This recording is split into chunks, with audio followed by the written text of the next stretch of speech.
ہر دن اس اندھیری رات کی طرح ہوگا۔ کچھ دیر بعد زمل ہمت کر کے اٹھی اور خود کو سنبھالا۔ وہ حویلی کی چھت پر چلی گئی تھی جہاں ٹھنڈی ہوا چل رہی تھی۔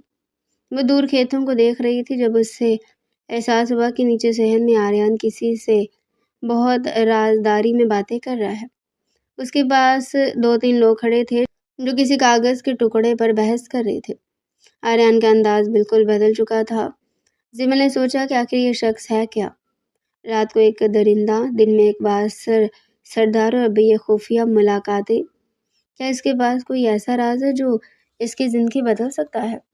رات کے سائے ایک بار پھر حویلی پر گہرے ہو چکے تھے اور کمرے میں پھیلی خاموشی زمل کے اعصاب پر بوجھ بن رہی تھی۔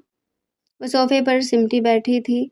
اس کی نظریں دیوار پر لگی اس گھڑی پر تھی جس کی ہر ٹک ٹک اسے آریان کی آمد کی یاد دلا رہی تھی۔ پچھلی رات کی شدت نے زمل کے دل میں ایک عجیب سا خوف اور بے چینی بھر دی تھی۔ وہ جب بھی آریان سے دور بھاگنے کی کوشش کرتی وہ اتنی ہی طاقت سے اسے اپنے حصار میں لے لیتا تھا۔ اچانک دروازہ کھلا اور آریان اندر داخل ہوا۔ آج اس کے چہرے پر تھکن کے آثار تھے مگر اس کی آنکھوں میں وہی پرانی چمک برقرار تھی۔ اس نے اپنی باسکٹ اتار کر صوفے پر پھینکی اور سیدھا زمل کے پاس آ کر بیٹھ گیا۔ زمل نے گھبرا کر اٹھنا چاہا مگر آریان نے اس کا ہاتھ پکڑ کر اسے دوبارہ وہیں بیٹھنے پر مجبور کر دیا۔ اتنی بے چینی کیوں ہے زمل؟ کیا ابھی تمہیں اپنے شوہر کا لمس اجنبی لگتا ہے؟ آریان نے اس کے کان کے قریب جھک کر دھیمے لہجے میں پوچھا تو زمل کا سانس بے ترتیب ہونے لگا۔ چھوڑو مجھے آریان، کیا تمہیں سکون ملتا ہے مجھے اس طرح اذیت دے کر؟ زمل نے اپنا ہاتھ چھڑانے کی ناکام کوشش کی۔ آریان نے اس کی ٹھوڑی پکڑ کر اپنا چہرہ اس کے اتنا قریب کر لیا کہ ان کی سانسیں ایک دوسرے سے ٹکرانے لگی۔ اذیت؟ تمہیں لگتا ہے کہ یہ اذیت ہے؟ زمل میں تو بس تمہیں یہ محسوس کروانا چاہتا ہوں کہ تم اب میری ہو۔ تمہارے یہ جسم، تمہاری یہ سانسیں سب اب میرے نام سے جڑی ہیں۔ اس نے زمل کے گال پر اپنی انگلیاں نہایت نرمی مگر حق جتانے والے انداز میں پھیری۔ زمل کی آنکھوں میں غصے کے ساتھ ساتھ ایک انجانی تڑپ تھی۔ اسے آریان کی یہ قربت جتنی ناگوار گزرتی تھی اتنی اس کے وجود میں ایک عجیب سی لرزش بھی پیدا کر دیتی تھی۔ آریان نے اسے جھٹکے سے اپنی باہوں میں بھر لیا اور بیڈ کی طرف بڑھ گیا۔ زمل نے اس کے سینے پر اپنی مٹھیاں ماری مگر آریان کے لیے وہ پھولوں کی مار جیسی تھی۔ اس نے زمل کو بیڈ پر لٹایا اور خود بھی وہیں پہنچ گیا۔ آج تمہارا یہ غرور مجھے بہت بھلا لگ رہا ہے۔ ایسا لگتا ہے جیسے تم جتنا مجھ سے دور بھاگتی ہو میں اتنا ہی تمہیں خود میں جذب کرنے کا جنون پاتا ہوں۔ اس رات بھی آریان نے اپنی چاہت اور شدت کے وہ نشان زمل پر چھوڑے کہ وہ سسک اور اس کے وجود میں گم ہونے پر مجبور ہو گئی۔ زمل کو سمجھ نہیں آ رہا تھا کہ وہ شخص سے نفرت کرتی ہے یا اس کی اس بے پناہ شدت کی عادی ہوتی جا رہی ہے۔ اگلے دن کی دوپہر زمل حویلی کے بالائی برآمدے میں کھڑی تھی جب اسے پچھلے حصے کی طرف سے کچھ مشکوک آوازیں سنائی تھیں۔ اس نے نیچے جھانک کر دیکھا تو آریان اپنے انہی 2 خاص آدمیوں کے ساتھ کھڑا تھا۔ آج رات 12 بجے پل کے پاس کوئی غلطی نہیں ہونی چاہیے۔ اس بار ہمیں اسے زندہ پکڑنا ہے۔ زمل کا دل زور سے دھڑکا۔ اسے یاد آیا کہ آریان اکثر راتوں کو غائب رہتا تھا اور کبھی کبھار اس کی قمیض پر خون کے دھبے بھی دیکھے گئے تھے۔ کیا وہ واقعی کوئی مجرم تھا؟ کیا وہ کسی گینگ کا حصہ تھا؟ زمل نے فیصلہ کیا کہ وہ آج رات آریان کا پیچھا کرے گی۔ رات کے 12 بجے جب آریان خاموشی سے کمرے سے نکلا زمل نے اپنی چادر سنبھالی اور دبے قدموں اس کے پیچھے چل پڑے۔ آریان حویلی کے پچھلے دروازے سے نکل کر ایک جیپ میں سوار ہوا اور تیزی سے کچے راستوں پر نکل گیا۔ زمل نے ایک ملازم کی موٹر سائیکل دیکھی تو ہمت کر کے اندھیرے میں اس جیپ کے تعاقب میں نکل کھڑی ہوئی۔ کچھ میل دور دریا کے کنارے ایک ویران گودام کے پاس جیپ رکی تو زمل نے اپنی سائیکل دور جھاڑیوں میں چھپائی اور خود گودام کی کھڑکی تک پہنچ گئی۔ اندر کا منظر دیکھ کر زمل کے حلق سے چیخ نکلتے نکلتے رہ گئی تھی۔ وہاں آریان ہاتھ میں ایک پستول پکڑے کھڑا تھا اور اس کے سامنے 3-4 لوگ رسیوں سے بندھے ہوئے تھے جن کے چہروں پر شدید مار پیٹ کے نشان تھے۔ آریان کا لہجہ اب وہ نہیں تھا جو حویلی میں ہوتا تھا۔ وہ کسی جلاد کی طرح ان سے کچھ پوچھ رہا تھا۔ مجھے وہ چاہیے ورنہ اگلی گولی تمہارے بیٹے کے آر پار ہوگی۔ زمل کے ہاتھ پاؤں ٹھنڈے پڑ گئے۔ اس کا شوہر ایک قاتل تھا، ایک دہشت گرد تھا۔ وہ خوف کے مارے پیچھے ہٹی کہ اچانک اس کا پاؤں ایک سوکھی ٹہنی پر پڑ گیا جس کے ٹوٹنے کی وجہ سے آواز سنائی دی۔ کون ہے وہاں؟ آریان کی گرجدار آواز آئی اور اس سے پہلے کہ زمل بھاگ جاتی آریان کے آدمیوں نے اسے پکڑ لیا۔ آریان جب باہر آیا اور زمل کو وہاں دیکھا تو اس کی آنکھوں میں ایک ہولناک غصہ اور حیرت تھی۔ زمل تم یہاں کیا کر رہی ہو؟ آریان نے اسے بازو سے پکڑ کر جھنجھوڑا۔ تم ایک قاتل ہو آریان، تم ان لوگوں کو مارے، میں نے سب دیکھ لیا ہے، میں پولیس کو بتاؤں گی، زمل ہذیانی انداز میں چلائی۔ آریان نے ایک زوردار کہکا لگایا جو اس خاموش رات میں بہت بھیانک لگا تھا۔ پولیس؟ زمل، تمہیں لگتا ہے کہ تم اس جال سے نکل پاؤ گی؟ اب جب تم نے یہ دیکھ لیا تو اب تمہاری سزا اور بھی سخت ہوگی۔ اس نے زمل کو گھسیٹ کر جیپ کی طرف لانا شروع کر دیا تھا۔ زمل تڑپ رہی تھی مگر آریان کے چہرے پر اس وقت وہ سرد مہری تھی کہ اسے دیکھ کر زمل کی روح فنا ہو گئی۔ حویلی کے اس بڑے کمرے کی دیواریں اب زمل کو کاٹنے کو دوڑتی تھی۔ آریان نے اسے سختی سے تاکید کر دی تھی کہ جب تک وہ خود اجازت نہ دے زمل اس کمرے کی دہلیز پار نہیں کرے گی۔ ایک طرح کی نظر بندی تھی جس نے زمل کے حوصلے توڑ دیے تھے۔ وہ کھڑکی کے پاس کھڑی باہر پھیلتے اندھیرے کو دیکھ رہی تھی کہ دروازہ ایک جھٹکے سے کھلا۔ آریان اندر داخل ہوا، اس کے بوٹوں کی آواز فرش پر گونج رہی تھی۔ اس نے اپنی گھڑی میز پر رکھی اور زمل کی پشت کو گھورنے لگا جو ساکت کھڑی تھی۔ تمہارا یہ خاموش احتجاج مجھے ذرا بھی متاثر نہیں کر رہا زمل، آریان نے اپنی قمیض کے بٹن کھولتے ہوئے کہا اور اس کے قریب آ گیا۔ زمل نے مڑ کر اسے نہیں دیکھا۔ اس کی آنکھوں سے ایک آنسو ٹپک کر اس کے گال پر لڑک گیا تھا۔ آریان نے اسے کندھوں سے پکڑ کر اپنی طرف موڑا تو اس کے مرجھائے ہوئے چہرے کو دیکھ کر ایک لمحے کے لیے آریان کے ہاتھ رکے مگر اگلے ہی پل اس کی آنکھوں میں وہی پرانی سختی لوٹ آئی۔ تم نے سمجھا تھا کہ تم میری جاسوسی کرو گی اور میں تمہیں گلے لگاؤں گا۔ یہ حویلی ہے زمل، یہاں دیواروں کے بھی کان ہیں اور ان کانوں پر پہرا میرا ہے۔ زمل نے کوئی جواب نہیں دیا، وہ بس ایک زندہ لاش کی طرح اس کے سامنے کھڑی تھی۔ اس کی یہ خاموشی آریان کو بے چین کرنے لگی تھی۔ اسے زمل کے چہرے کو اپنے دونوں ہاتھوں کے پیالے میں بھرا اور اس کی آنکھوں میں جھانکا۔ بولو زمل، چیخو مجھ پر، چلاؤ مجھے، جاہل اور بدتمیز کہو جیسے تم ہمیشہ کہتی ہو، مگر یہ خاموشی یہ مجھے پسند نہیں ہے۔ کیا فرق پڑتا ہے؟ تم نے میری زبان چھین لی، میری آزادی چھین لی، اب اگر میں خاموش ہوں تو تمہیں اس سے کیا فرق پڑتا ہے؟ تمہارے پاس تو وہ حق ہے نا جو تم ہر رات زبردستی وصول کرتے ہو۔ آریان کا چہرہ غصے سے تمتما اٹھا۔ اس نے ایک جھٹکے سے زمل کو اپنی باہوں میں جکڑ لیا اور ہر رات کی طرح اسے بیڈ کی طرف لے گیا۔ اس کی گرفت میں آج پہلے سے زیادہ شدت اور جنون تھا۔ ہاں، یہ میرا حق ہے اور میں اسے لینا جانتا ہوں، چاہے تم خوش ہو یا نہ ہو۔ اس نے زمل کے لبوں پر اپنا ہاتھ رکھ دیا جیسے وہ اسے بولنے سے روکنا چاہتا ہو۔ زمل نے آج مزاحمت بھی نہیں کی تھی۔ اس نے اپنے ہاتھ ڈھیلے چھوڑ دیے اور آنکھیں موند لی۔ اس کا یہ بے جان رویہ آریان کے اندر ایک طوفان برپا کر رہا تھا۔ اسے اپنی شدتوں سے پگھلانا چاہتا تھا، اسے یہ احساس دلانا چاہتا تھا کہ وہ صرف ایک قیدی نہیں بلکہ اس کی روح کا حصہ ہے۔ مگر زمل کے آنسو آریان کے سینے پر گر کر اسے اندر تک جلا رہے تھے۔ اس کے لمس میں آج ایک عجیب سی تڑپ تھی جیسے وہ ان لمحات کے ذریعے زمل سے معافی مانگ رہا ہو، یا شاید اسے یہ جدار ہو کہ وہ اسے کبھی خود سے دور نہیں ہونے دے گا۔ زمل کی سسکیاں کمرے کی فضا میں بکھرتی رہی مگر آریان پیچھے نہیں ہٹا۔ وہ ایک ایسا شکاری تھا جو اپنے شکار کی محبت میں گرفتار ہو چکا تھا مگر اس کا اظہار کرنا اس کی انا کے خلاف تھا۔ اسے دور ہونے کے بعد آریان دیر تک بیڈ کے کنارے بیٹھا اسے دیکھتا رہا۔ اسے پہلی بار محسوس ہوا کہ وہ جیت کر بھی ہار گیا ہے۔ زمل کا جسم اس کے پاس تھا مگر اس کا دل جیسے میلوں دور نکل گیا تھا۔ اگلی چند راتیں اسی طرح گزری۔ آریان دن بھر حویلی سے باہر رہتا، زمینداروں کے کاموں میں مصروف، مگر جیسی رات ہوتی وہ کسی مقناطیس کی طرح زمل کی طرف کھینچا چلا تھا۔ زمل اب اسے بات نہیں کرتی تھی، وہ صرف اس کے لمس کو برداشت کرتی اور خاموشی سے آنسو بہاتی تھی۔ رات کا وقت تھا اور آریان کمرے میں آ چکا تھا، اس کے بالوں میں اپنی انگلیاں چلانے لگا تھا۔ تم کیوں ایسی ہوتی جا رہی ہو؟ کیا میری محبت تمہیں اتنی ناگوار گزرتی ہے؟ یہ محبت نہیں ہے آریان، یہ قبضہ ہے، اور میں کوئی زمین نہیں ہوں جس پر تم اپنی جیت کا جھنڈا گاڑ سکو۔ آریان کے دل میں ایک ٹیس اٹھی، اسے زمل کو خود سے مزید قریب کر لیا اور اس کی پیشانی چومی۔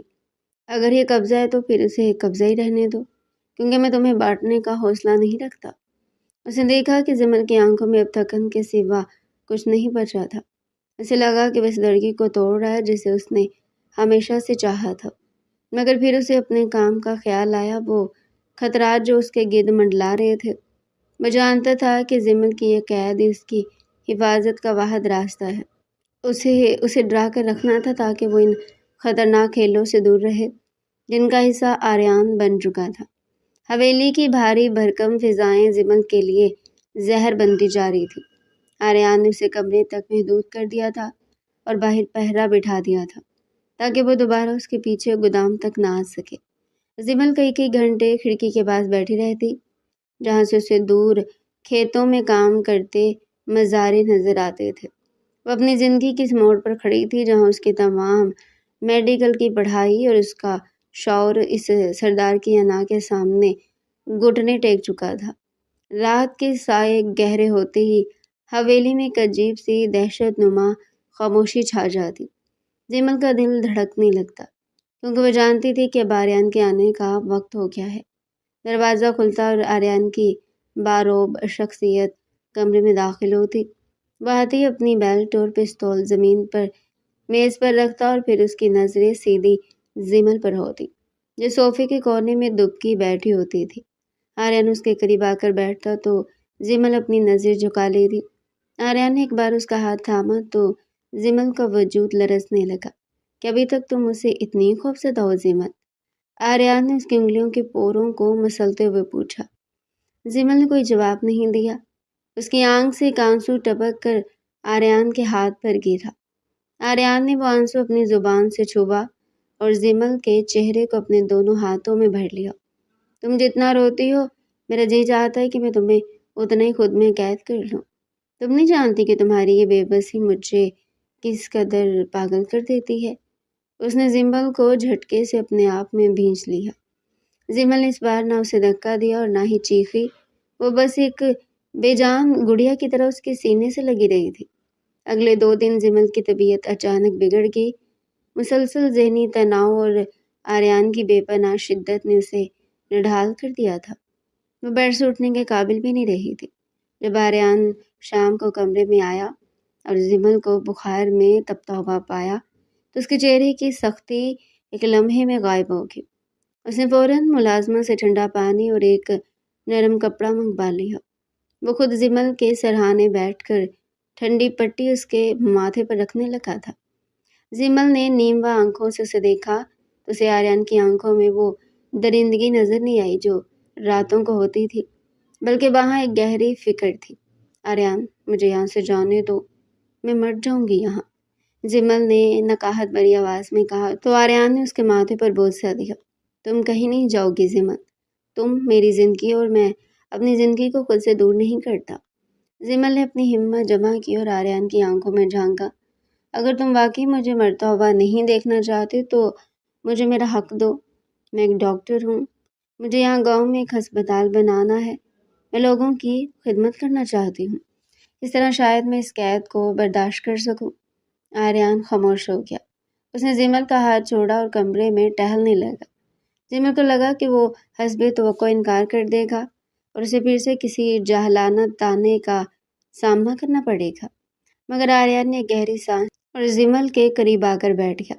ٹھیک ہے، اگر تمہاری خوشی اسی میں ہے تو میں تمہیں اجازت دیتا ہوں۔ کل سے اسپتال کے لیے زمین کا انتخاب کر لیا جائے گا اور تعمیر شروع ہوگی، مگر ایک شرط ہے، تم کبھی بھی میری اجازت کے بغیر حویلی کی حدود سے باہر قدم نہیں رکھو گی۔ ہسپتال کے معاملات میں خود دیکھوں گا۔ زمل حیران رہ گئی۔ اسے یقین نہیں آ رہا تھا کہ یہ وہی اکھڑ سردار ہے جس نے اسے ذرا سی بات پر کمرے میں بند کر دیا تھا؟ وہ اس کی اس دوہری شخصیت پر شش و پنج میں مبتلا ہوگی کہ کبھی وہ اتنا ظالم بن جاتا اور کبھی اتنا مہربان۔ رات کو جب بخار کچھ کم ہوا، آریان دوبارہ کمرے میں آیا۔ اس نے زمل کے لیے خود سوپ تیار کروایا تھا، اسے اپنے ہاتھوں سے چمچ بھر بھر کر پلانے لگا تھا۔ زمل خاموشی سے اسے دیکھ رہی تھی۔ آریان کے چہرے پر اس وقت ایک عجیب سا سکون تھا۔ تم راتوں کو کہاں جاتے ہو؟ میں نے تمہیں اس گودام میں دیکھا تھا، تم ان لوگوں کو کیوں مارے تھے؟ آریان کا ہاتھ فضا میں رک گیا۔ اس نے پیالہ میز پر رکھا اور زمل کی طرف جھکا۔ کچھ سچائیاں ایسی ہوتی ہیں زمل جو پردے میں بھلی لگتی ہیں۔ تم صرف ہسپتال پر توجہ دو اور میرے کاموں میں مداخلت مت کرو، کیونکہ اگر تم نے دوبارہ حد پار کی تو پھر میں اپنی شدت پر قابو نہیں رکھ پاؤں گا۔ اگلے دن سے حویلی کے عقبی حصے میں جہاں پرانی کچی دیواریں تھیں، اب وہاں اینٹوں اور سیمنٹ کی نئی بورچ بس گئی تھی۔ آریان نے اپنے کہے کے مطابق اسپتال کی تعمیر کا کام ہنگامی بنیادوں پر شروع کروا دیا تھا۔ زمل جو اب تک کمرے کے چار دیواری میں گھٹ رہی تھی، اسے اب دن کے وقت صحن کے اس حصے میں تک جانے کی اجازت مل گئی تھی جہاں سے وہ تعمیراتی کام کی نگرانی کر سکتی تھی۔ وہ سرخ جوڑے میں ملبوس، سر پر دوپٹہ جمائے، نقشے ہاتھ میں لیے کھڑی تھی۔ دور کھڑا آریان اسے کسی گہری نظر سے دیکھ رہا تھا۔ اسے زمل کا یہ روپ بہت متاثر کرتا تھا، مگر اس کی انا اسے یہ اعتراف کرنے سے روکتی تھی۔ ایک دوپہر جب دھوپ کی تپش تیز تھی، زمل اینٹوں کے ڈھیر کے پاس کھڑی معمار کو کچھ سمجھا رہی تھی کہ اچانک آریان وہاں پہنچا۔ اس نے سیاہ چشمہ لگا رکھا تھا۔ زمل کے پاس آ کر اس نے زبردستی اس کے ہاتھ سے نقشہ کھینچا اور اسے دھوپ سے بچانے کے لیے سایہ دار درخت کے نیچے لے گیا۔ تم ڈاکٹر ہیں یا کوئی ٹھیکیدار؟ کیا تمہیں اندازہ نہیں کہ اس دھوپ میں تمہارا یہ نازک رنگ جھلس جائے گا؟ آریان کا لہجہ بھاری تھا، مگر اس میں ایک عجیب سی تڑپ تھی۔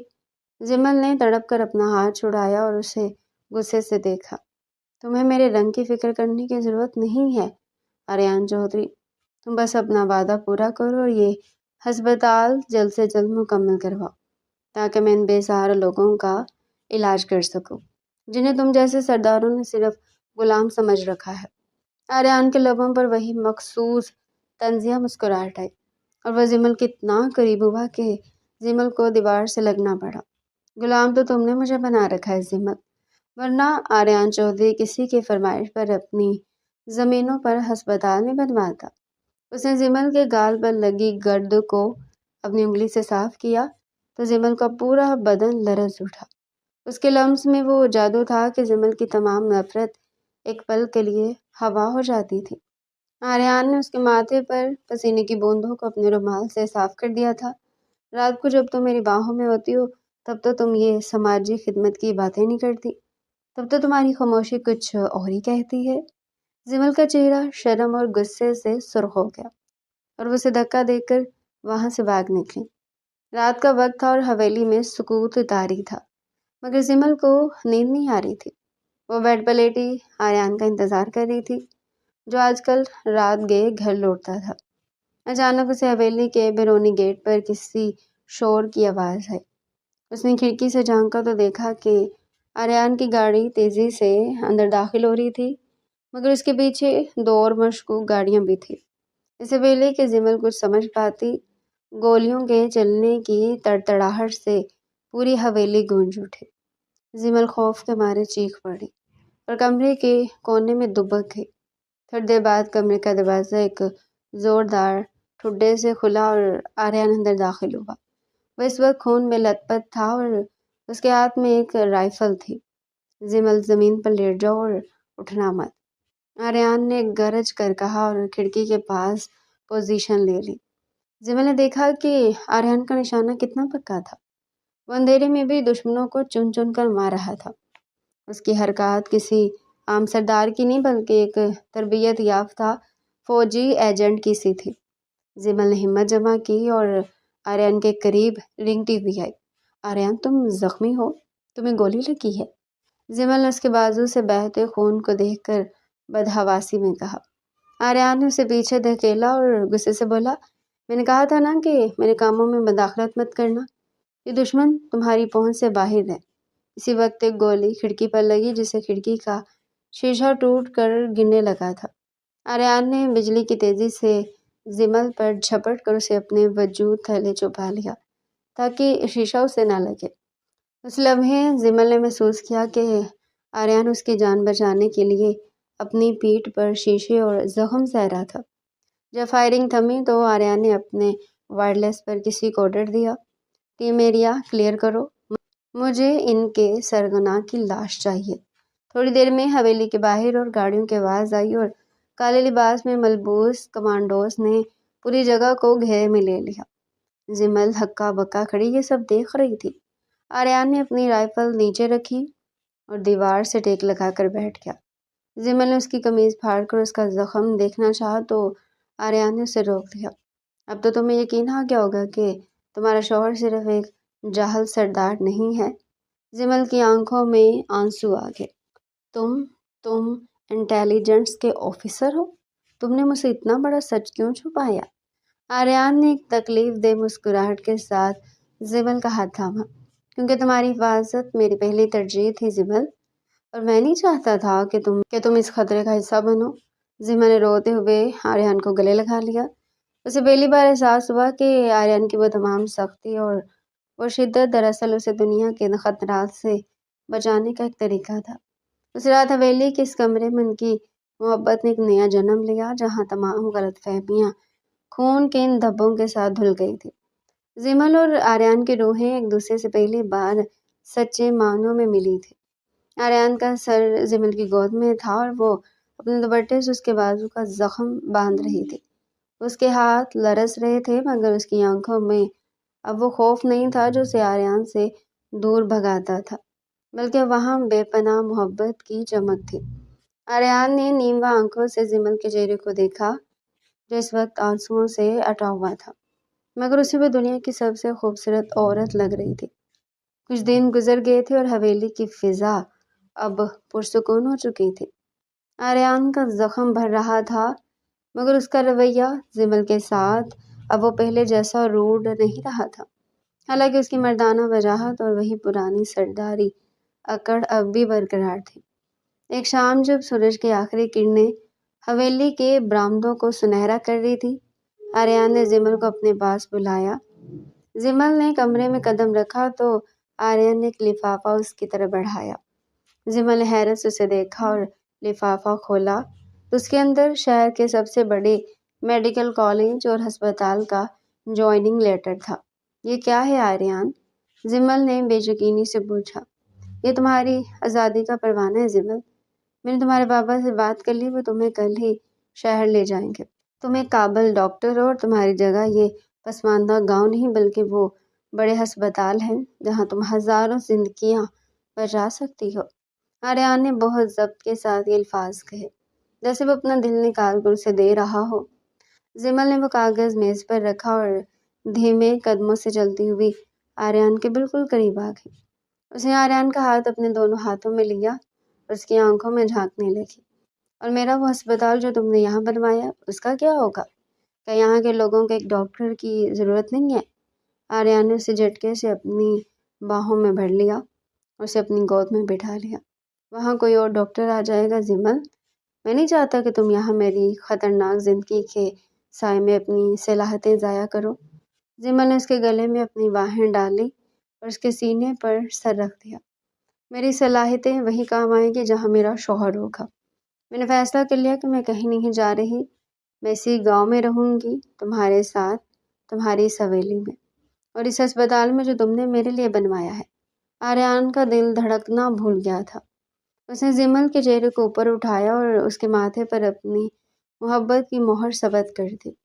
اس رات ان کے درمیان جو قربت تھی اس میں وہ پرانی زبردستی نہیں تھی بلکہ ایک دوسرے کے وجود میں ضم ہو جانے کی تڑپ تھی۔ نئے سال کا آغاز ہوا تو گاؤں کے چھوٹے سے اسپتال کا افتتاح ہوا۔ اس کی دیواروں پر ڈاکٹر زمل آریان کا نام چمک رہا تھا۔ آریان اب اکثر اپنے مشنز پر جاتا تھا مگر جب وہ واپس آتا تو حویلی کے دروازے پر زمل اس کا استقبال کرنے کے لیے موجود ہوتی تھی۔ ان کی زندگی اب وہ پرانی تلخ یادیں پیچھے چھوڑ آئی تھی۔ زمل نے آریان کی اس دوہری شخصیت کو قبول کر لیا تھا۔ وہ جانتی تھی کہ اس کا شوہر باہر کی دنیا کے لیے ایک بے رحم ایجنٹ اور سردار ہے، مگر اس کمرے کی چار دیواری کے اندر وہ صرف اس کا تھا۔